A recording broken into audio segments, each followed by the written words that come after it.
Bismillahirrahmanirrahim. Assalamualaikum warahmatullahi wabarakatuh.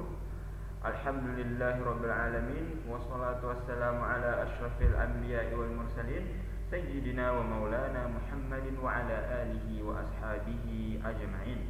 Segala puji dan syukur senantiasa kita haturkan kehadirat Allah Subhanahu wa taala, karena berkat limpahan rahmat dan karunia-Nya serta inayahnya kita masih bisa diberikan kesempatan dan kesehatan untuk menjalani aktivitas kita sehari-hari. Salawat dan salam senantiasa kita mohonkan kepada Allah Azza wa Jalla agar dicurahkan kepada junjungan kita, teladan kita, penghulu kita, Nabi Muhammad sallallahu alaihi wasallam. Allahumma salli ala sayyidina Muhammad wa ala ali sayyidina. Pada kesempatan yang berbahagia ini, saya Muhammad Mikdad Al-Farizi akan sedikit membahas dan mengupas isu-isu yang cukup berkembang di tengah-tengah masyarakat pada saat ini. Isu ini lumayan menjadi perbincangan hangat di antara masyarakat, terutama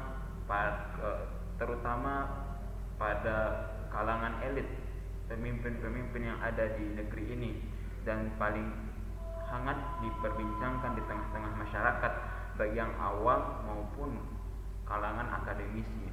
Mengapa? Karena urusan ini adalah urusan yang berkaitan dengan kepemimpinan. Bagaimana seorang pemimpin itu dipilih? Apakah dipilih berdasarkan agamanya atau dipilih berdasarkan kinerjanya? Dan hal ini mulai mencuat di tanah air ketika itu pada saat tahun 2017, yaitu pada saat pemilu pilkada DKI, yang ketika itu ada 3 calon pasang yang mencalonkan diri. Yang pertama adalah Basuki Cahayapurnama atau yang dikenal dengan Ahok dengan wakilnya, kemudian Anies Baswedan yang kedua, dan yang ketiga yang ketika itu adalah pasangan Agus ya. Itu 3 calon, dan masalah ini mulai muncul ketika saat itu. Baiklah, pada kesempatan ini saya tidak akan terlalu panjang membahas tentang itu, akan tetapi kita hanya berfokus kepada landasan atau argumentasi yang bisa mendukung bahwasanya kepemimpinan itu mesti kita pilih melalui orang-orang yang seagama,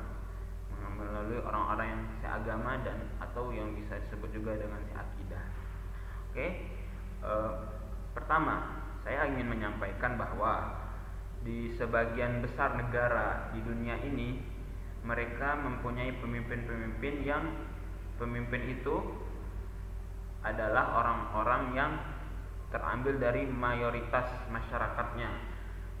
Misalkan di Indonesia adalah negara yang mayoritas beragama Islam, maka secara tidak langsung pemimpinnya pun juga beragama Islam. Dan itu setelah berjalan sejak zaman Bung Karno hingga saat ini, yaitu Pak Joko Widodo.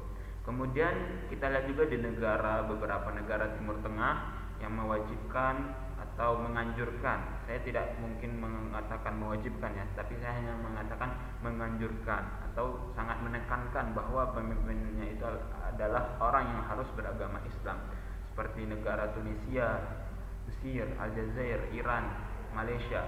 Dan itu orang-orang tersebut adalah orang-orang yang mayoritas beragama Islam di negara itu, dan pemimpinan pun juga orang yang beragama Islam, atau presiden yang memimpin negara itu adalah orang yang beragama Islam.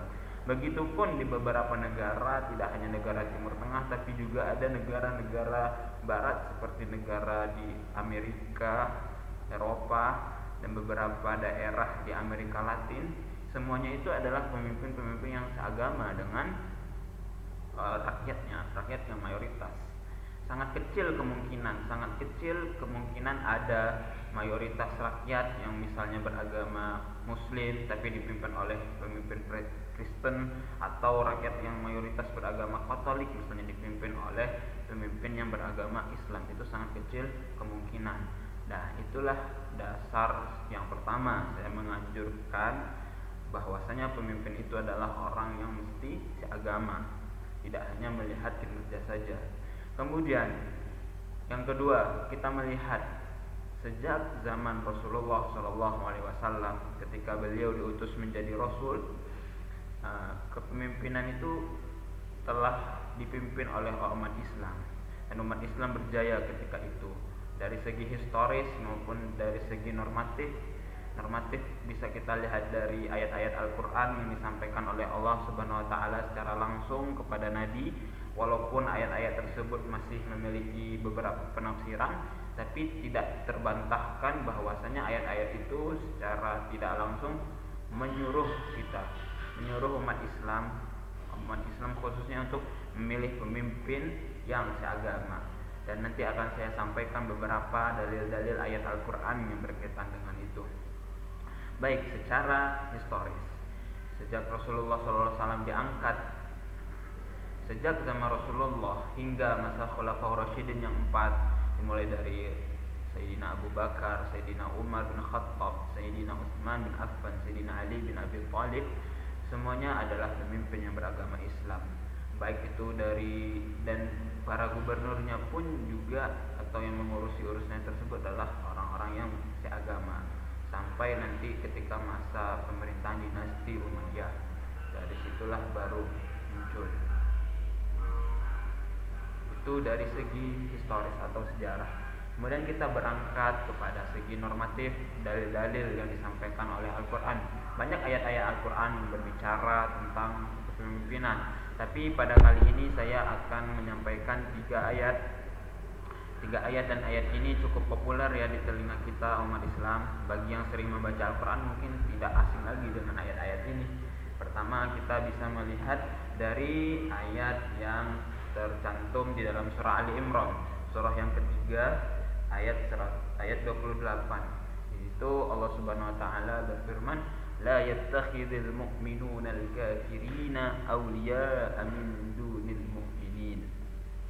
لا يتخذ المؤمنون الكافرين أولياء من دون المؤمنين ومن يفعل ذلك فليس من الله في شيء إلا أن تتقوا منهم تقاه ويحذركم الله نفسه وإلى الله المصير. Arti ayat tersebut secara zahir adalah la yattakhidul mu'minun, wahai orang-orang mukmin, janganlah engkau menjadikan orang-orang kafirina aulia sebagai aulia. Aulia di sini bisa diartikan sebagai teman dekat, pemimpin, atau orang-orang yang mengurusi urusan kaum muslimin atau kaum mukmin min dunil mu'minin. Wa may yaf'al dzalika falaysa minallahi fi syai'in illa an tattaqu minhum tuqah wa yuhadzirukumullahu nafsah wa ilallahil musir. Dan kepada Allah lah tempat kembalinya. Ayat ini di dalam tafsir As-Sa'di menjelaskan bahwasanya makna ayat ini adalah jangan orang-orang mukmin itu sangat dilarang, tidak dianjurkan untuk menjadikan orang-orang kafir sebagai pemimpin mereka atau orang-orang yang mengurusi mereka.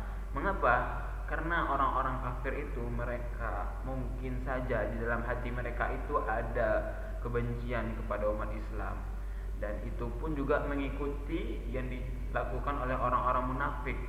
Maka ketika orang-orang mukmin menjadikan orang-orang kafir sebagai pemimpin, maka secara tidak langsung mereka telah menjerumuskan diri mereka ke dalam lembah kehinaan, atau mereka nanti akan bisa masuk ke dalam resiko yang tidak terduga.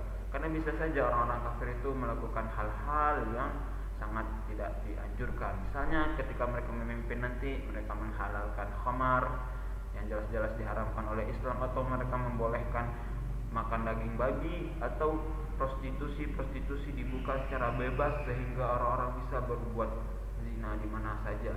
Itu kemungkinan yang bisa menyebabkan umat Islam jauh dari Allah ketika yang memimpin itu adalah orang kafir. Itu yang pertama. Kemudian yang kedua, kita juga bisa melihat di dalam surah An-Nisa. Surah An-Nisa ayat 139, di situ Allah juga menyampaikan bahwasanya innal ladzina kafaru ya ayyuhalladzina amanu di situ Allah juga menyampaikan Maaf sebentar, saya bisa melihat sebentar ayatnya. Ya, di situ Allah juga menyampaikan bahwasanya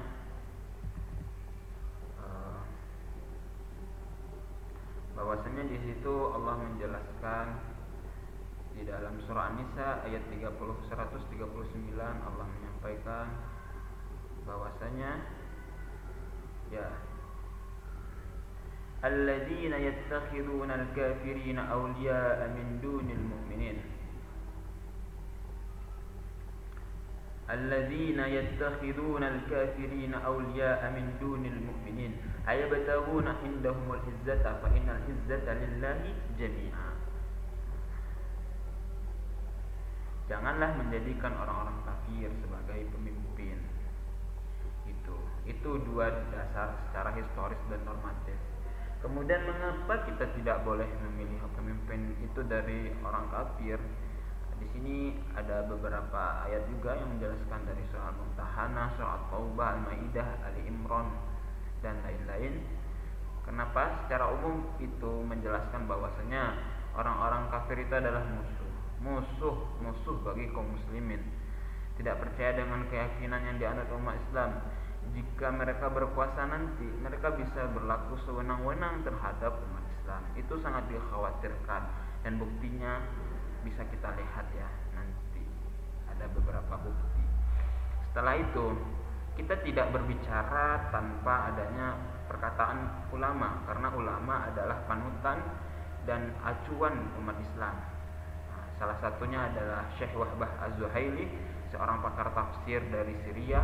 Beliau di situ menjelaskan bahwasanya jika kaum muslimin mengangkat orang kafir sebagai wali atau pemimpin, maka segala rahasia kaum mukmin dapat diketahui oleh mereka. Selain itu, boleh jadi kaum mukmin tersebut akan bersikap penuh kasih sayang terhadap mereka orang kafir, sehingga tidak tertutup kemungkinan orang-orang mukmin tadi yang berinteraksi atau menjadikan orang kafir sebagai pemimpinnya akan mengedepankan kepentingan orang-orang non-muslim atau orang kafir daripada kepentingan kaum mukmin, sehingga orang-orang mukmin pun menderita, tidak diperhatikan. Selain itu juga Buya Hamka menyampaikan ketika beliau menafsirkan surah Ali Imran tadi ayat 28 di dalam tafsir Al-Azhar, beliau menyampaikan wajib bagi kita umat Islam, orang yang beriman, untuk menjadikan pemimpin kita dari orang muslim. Allah pun juga memberikan peringatan yang sangat tegas bahwa memilih orang kafir menjadi pemimpin adalah perangai atau kelakuan orang munafik. Bayangkan saja adalah kelakuan orang munafik. Dan pada ayat itu juga ditegaskan kepada orang-orang beriman agar tidak mengambil orang kafir sebagai pemimpin, menjadikan itu sebuah penegasan ya. Ini dikarenakan mereka tidak percaya kepada Tuhan, mereka tidak mengakui adanya Tuhan. Mungkin mereka mengakui Tuhan, tapi Tuhannya itu berbeda dengan Tuhan yang kita sembah, yaitu Allah. Barangkali mereka menyembah Tuhan yang 3 atau Tuhan yang 5 atau yang lain sebagainya. Dan keingkaran mereka kepada Tuhan dan peraturan-peraturan Tuhan itu akan menyebabkan bencana bagi kepemimpinan. Kepemimpinan itu tidak tentu arah, karena tidak ada jalur yang benar yang bisa mereka tuju. Itu dari Buya Hamka. Lalu apa selanjutnya yang memperkuat argumen saya mengatakan bahwa memilih pemimpin itu adalah dari orang muslim? Dua ormas besar di Indonesia yang menjadi panutan umat Islam, yang sebagian umat Islam berpegang kepada dua ormas ini selain daripada MUI adalah Nahdlatul Ulama dan Muhammadiyah. Dua ormas ini adalah ormas yang paling besar di negeri ini, Indonesia. Maka bisa dua ormas ini menjadi acuan. Pertama, NU mengatakan bahwasanya dari hasil bahsul masail yang mereka sampaikan ketika itu pada muktamar mereka menyampaikan bahwasanya tidak ada pejabat non-muslim. Mengapa? Tidak boleh memaksakan urusan kenegaraan kepada orang non-Islam kecuali dalam keadaan darurat. Bagaimana saja keadaan darurat itu? Yaitu pertama, dalam bidang-bidang yang tidak bisa ditangani sendiri. Kemudian dalam bidang orang-orang Islam yang berkemampuan untuk menangani tetapi tidak terdapat indikasi kuat bahwa orang yang bersangkutan itu berlaku khianat. Kemudian yang ketiga adalah sepanjang penguasaan urusan kenegaraan kepada non-Islam itu bisa membawa manfaat. Jadi NU itu melarang tapi membolehkan dengan 3 syarat tadi, yaitu urusan itu tidak bisa ditangani oleh orang muslim. Kemudian yang kedua, tidak ada indikasi bahwasanya orang kafir itu merusak tatanan umat Islam. Dan yang ketiga, sepanjang penguasaannya mereka itu bisa memberikan manfaat, jadi itu boleh. Nah, sedangkan Muhammadiyah menyampaikan bahwasanya melalui majelis tarjih, yang menjadi ini contoh adalah memilih partai politik dan calon legislatif, memberikan syarat bahwa calon pemimpin yang harus dipilih adalah orang Islam, orang yang beragama Islam, sebagaimana yang tercantum dalam ayat surah Al-Maidah ayat 151. Itu mutlak. Dan yang kemudian dari pendapat MUI juga, nah, itu beberapa pendapat dari MUI menyatakan salah satunya adalah pemilihan umum atau pemilu dalam pandangan Islam itu adalah upaya untuk memilih pemimpin atau wakil rakyat dengan syarat-syarat yang sudah ditentukan oleh undang-undang guna terciptanya kondisi umat yang damai dan memenuhi kebutuhan masyarakat. Dan undang-undang di sini atau syarat-syaratnya adalah pemimpin itu adalah orang yang beragama Islam, mereka bisa mengatur negara, mereka imamah, mereka tabligh, mereka cerdas, fatonah, dan lain-lain sebagainya. Jika tidak memenuhi 4 syarat tersebut, maka haram menurut MUI, maka tidak memilih sama sekali, padahal calon yang memenuhi syarat ada yang 4 itu, maka hukumnya adalah haram. Maka bisa kita ambil kesimpulan bahwasanya masih banyak di negeri ini orang-orang yang memiliki sifat-sifat tersebut. Lalu mengapa kita harus memilih pemimpin yang selain itu? Walaupun sebenarnya kita lihat kinerjanya lebih bagus, tapi kita tidak cukup dengan kinerja saja, karena pemimpin itu adalah dengan hati dan butuh keyakinan. Dan keyakinan ini pula lah yang akan membawa orang-orang kepada upaya untuk melakukan perubahan-perubahan kepada apa yang dia maksudkan, ya. Dan yang terakhir, kita bisa melihat fenomena yang terjadi di dunia. Dan fenomena ini sudah berlarut hingga saat ini. Kita lihat muslim kita, saudara kita di Uighur, Cina, itu dipimpin oleh Xi Jinping. Dia adalah seorang komunis, negara komunis yang mungkin beragama Konghucu, bisa jadi, ya. Saya juga tidak tahu pastinya agamanya apa. Tapi yang jelas orang-orang Islam Muslim Uighur di situ disiksa, mereka dikucilkan karena dipimpin oleh orang yang tidak beragama Islam. Begitu juga di Myanmar, orang-orang Muslim Rohingya yang dipimpin oleh orang-orang Hindu, orang-orang Buddha itu terpinggirkan, mereka terkucilkan, mereka disiksa dan mereka dihabiskan. Kita bayangkan begitu besarnya pengaruh pemimpin seagama. Maka saya sebagai orang-orang yang termasuk memilih pemimpin itu berdasarkan agama, maka saya mengatakan sejujurnya bahwasanya memilih pemimpin itu adalah wajib, dan orang-orang yang dipilih adalah orang-orang yang seagama dengan kita, karena agama itu adalah ibaratnya lentera yang menerangi umat Islam atau agama-agama apapun itu yang bisa menjadikan mereka terarah. Walaupun mereka punya kinerja bagus, tapi mereka tidak beragama atau ateis, itu sama saja tidak. Barangkali itu yang bisa saya sampaikan. Mohon maaf atas segala kekurangan dan kesalahan. Terima kasih atas segala perhatiannya. Sekian dari saya. Wallahu muwaffiq ila ma yuhibbu wa yardah. Wassalamualaikum warahmatullahi wabarakatuh.